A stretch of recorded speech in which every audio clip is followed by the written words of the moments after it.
Welcome to In 5 Minutes. We take problem on bending stresses. A problem statement is figure shows a section of a beam.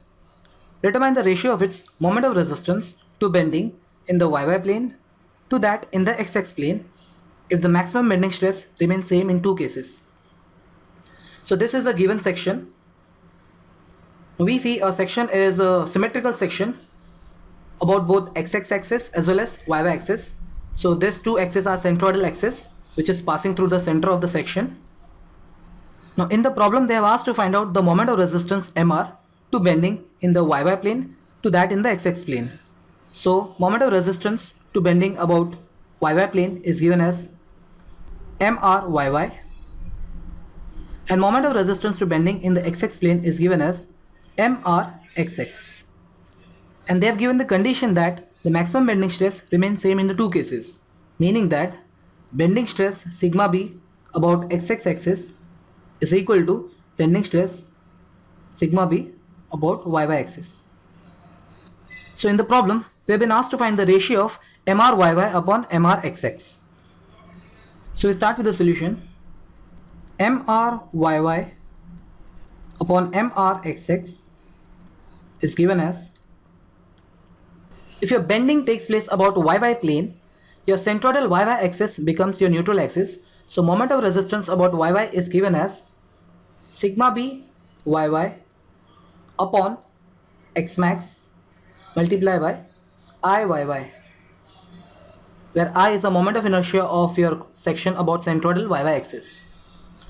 Whereas if the same section is bended on the XX plane, your centroidal XX axis become your neutral axis and moment of resistance about XX axis is given as sigma b XX upon Y max into IXX, where IXX is the moment of inertia of the complete section about centroidal XX axis, which is also your neutral axis. So we have, since it is given that bending stress about XX is same as that of bending stress about YY, so we have this is equal to IYY upon IXX multiplied by Y max upon X max.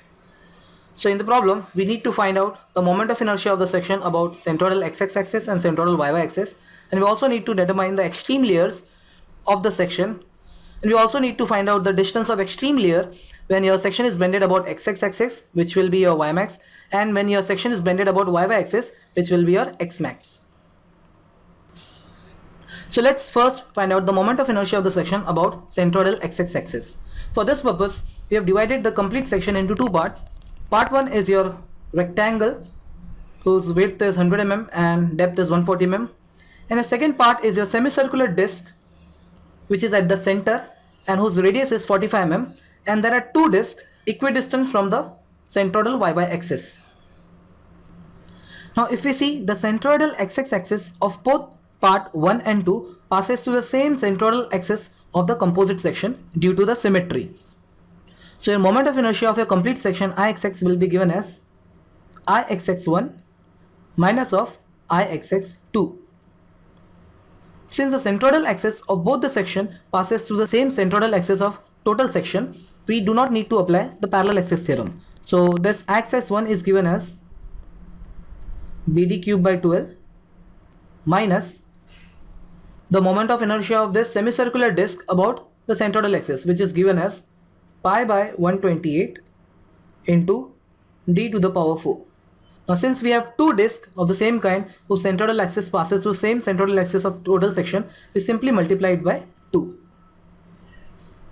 So upon substituting the values, we get 100 into 140 cube by 12, which is the moment of inertia of this bigger rectangle, minus 2 into pi by 128 into diameter is 45 multiplied by 2, so 90 to the power 4.